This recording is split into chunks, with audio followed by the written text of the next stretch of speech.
Okay, so the 4th quest of the Illithid Invasion has been unlocked. We go and talk to Omeran. He tells us that the 12th has found the Mind Flayer's base in the astral plane.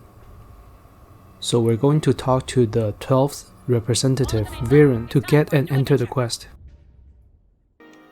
I'm calling the higher just in case we need him during the boss fight. The boss still does the 10-second helpless mind control. It also does the charisma damage, and Alberith can help us with greater restoration. The layout of this quest is very simple, just like the first quest of this chain. It's like a fork. You go forward to proceed with the quest, but there's a locked door in front. And the way to open the locked door there are 4 gravity switches that you have to pull. Go to the left side for the blue gravity switch. After that, drop down to get back to the entrance. Drop down here to get to the green gravity switch. After you do the blue and green, the optional chest is open. You jump across to unlock the orange gravity switch. The entrance is disrupted.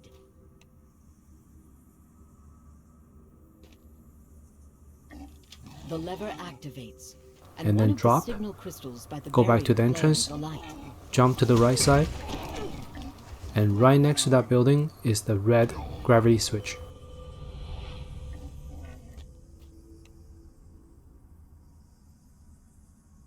After getting the red gravity switch, all the gravity switch in this area has been unlocked.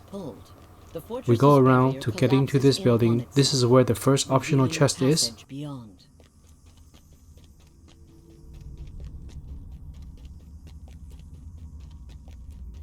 You run up the spiral stair and you see this Astral Hoard.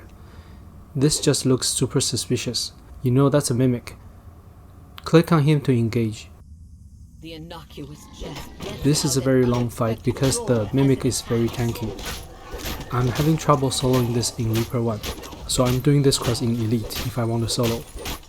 There's a bug in how the health bar is displayed for this mimic. This is a long fight. I'm going to fast forward so we don't waste time.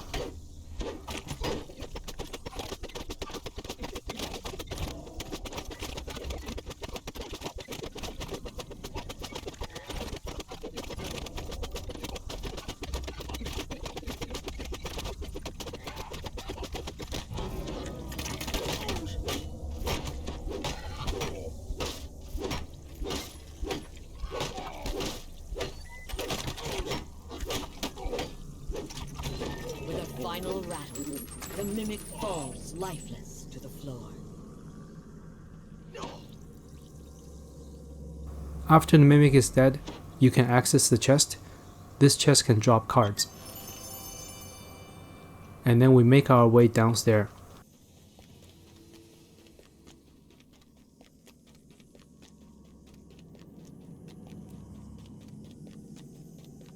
Once we exit, drop down again, so we go back to the exit. We can just jump across straight towards the north. These mobs can be ignored because they are not able to chase you.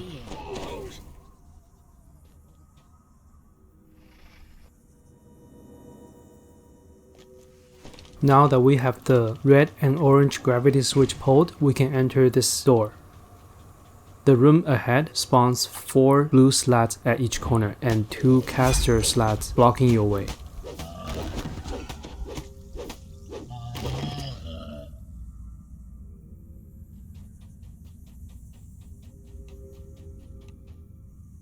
I don't know what this orb does, but I'm just smashing it. After killing them, keep going, you're going to meet the patrol, and one of them is going to be a champion. It summons a green shield around him. After he disappears, you just kill him.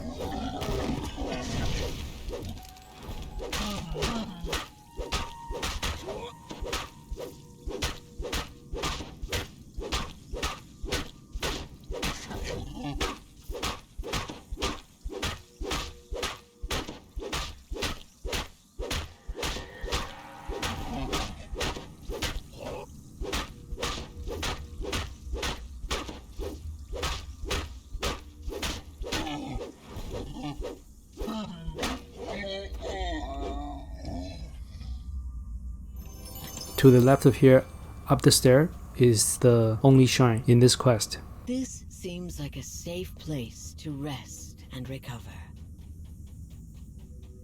Over here, turn right, there's another orb that you can smash. And then you just keep going. Now we're in the second room. This room has an Illithid Slot Keeper as a mini boss. This mini boss is like a tutorial for the final boss, with a Might Flare that does the green shield around him, who does charisma damage, and at a certain percentage of the life, it summons a lot of slots around him.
It is better to kill the slots first, otherwise it gets too messy. When the Mind Flare gives you the 10-second mind control, you will take a lot of damage from the slots. Over here I died because of that.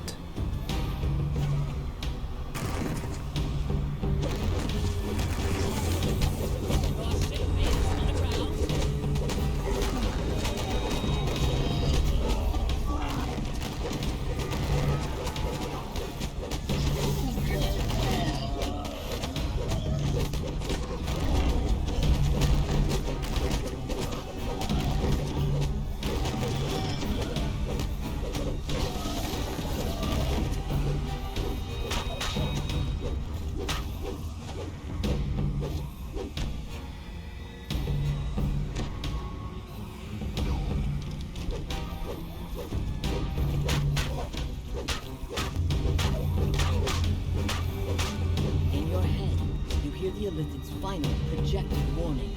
Controller, they are coming!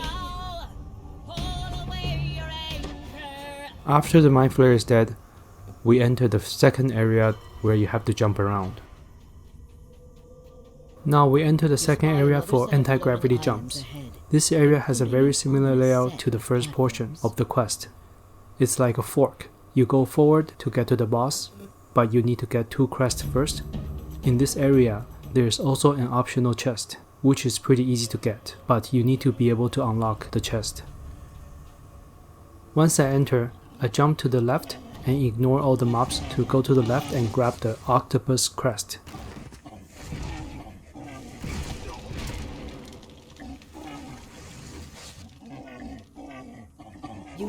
Once I got that, I drop down to go back to the entrance to this area.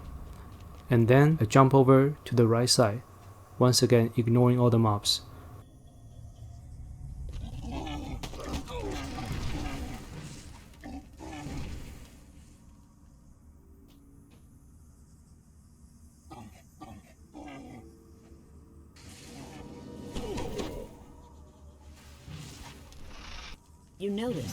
Once I get the crest of the scorpion, I drop down again to go back to the entrance. That way I don't have to waste time jumping back. So now we're going to go and get the optional chest, jump onto the first white bone, and then jump to the second white bone. Make sure you don't accidentally go into the hole between them. And then I jump to the third white bone. Once there, don't jump, just walk down. Make sure you land in front of the chest, because if you land behind the chest, you're gonna fall down. This little island has the same issue as the second quest optional chest, where if you call Frogo, he's not going to be able to walk here. So you just have to summon Frogo really close to the chest for him to unlock. As you can see, I'm getting hit here, I cannot open the chest, so that's why I probably should have killed some of the ranged slats before coming here. After getting the optional chest, drop down again to go back to the entrance.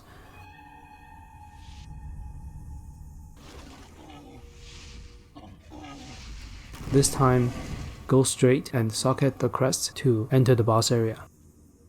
2 sockets mark the end of the path, with the final platforms inaccessible above. With both crests placed, the path ahead forms, granting access to the platforms above. This boss has 2 arenas, and you can see that these electrified tiles kind of reminds me of one of the bosses in Path of Exile. You're gonna want to fight in the middle, because towards the end of the fight, there is a slat phase. The boss will be gone, but some of the floor is going to collapse. Don't worry, this quest is really friendly. If you drop down, you are going to come back into the same arena with minimal damage.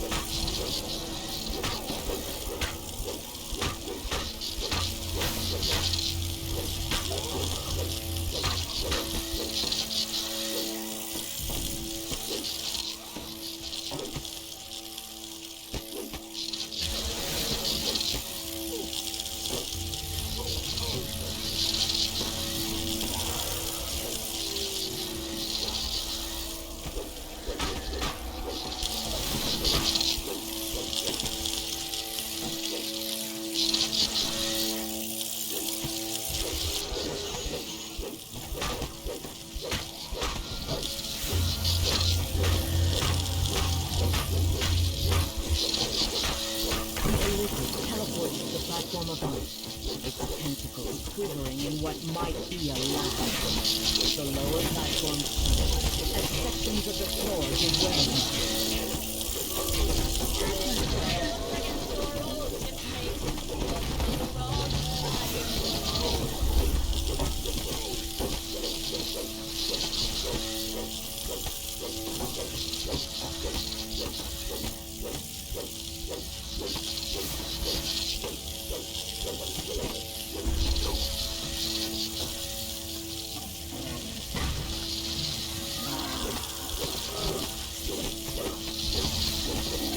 So over here is best to killing the ranged slats on 2 sides because they're just shooting at me. If you're a caster or if you're a ranged character, you can stand on one of the stones or one of the pillars to DPS the boss. That way you're not affected by the electrified floors.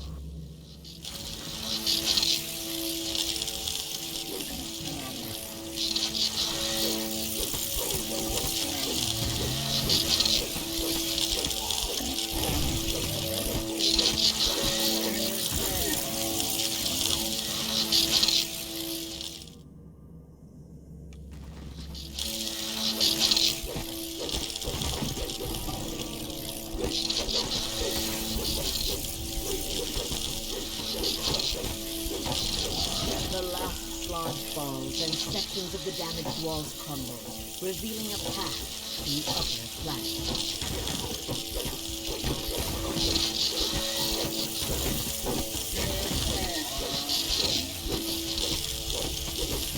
After the slats are cleared, the door that was sealed now opens. And come over here, you can see that there are 2 entrances to this quest. They are the final platform.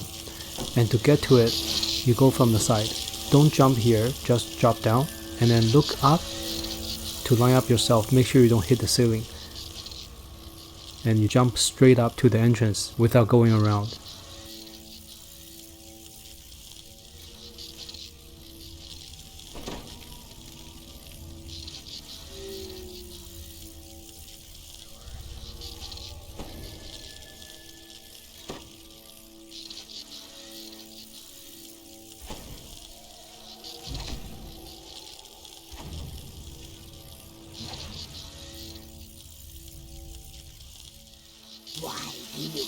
This fight is just like the previous one. He does the 10-second CC and the charisma damage to make you helpless.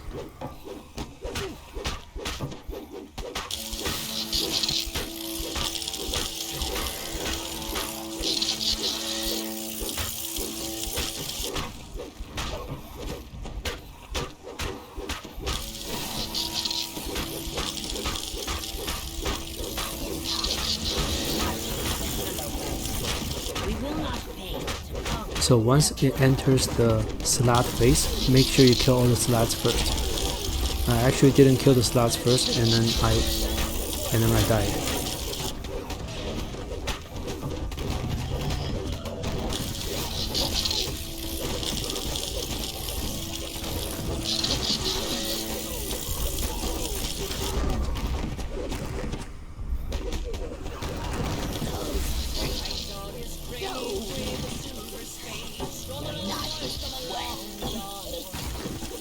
If you solo like me, once you're dead, you cannot call your hire because there's too many damaging mechanics here. Your hireling is going to die instantly once he is called in. So over here I had to gibber, and luckily the boss is almost dead and I was able to finish the quest.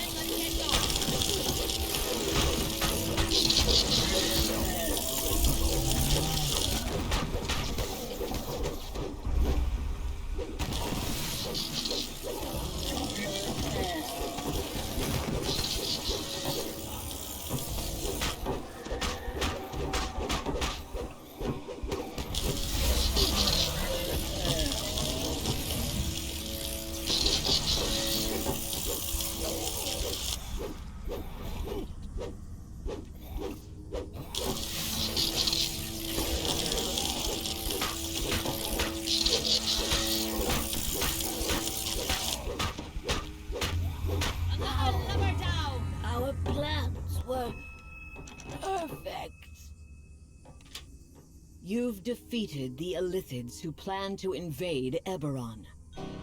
Yet how many more Mind Flayers lurk in the depths of the astral plane? And when might they strike again?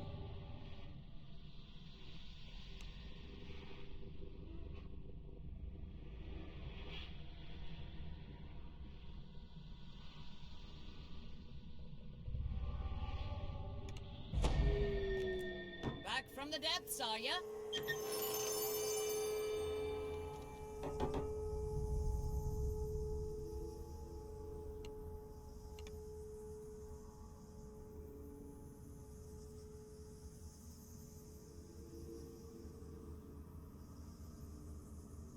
Okay, that's it for the fourth and final quest of the Illithid Invasion.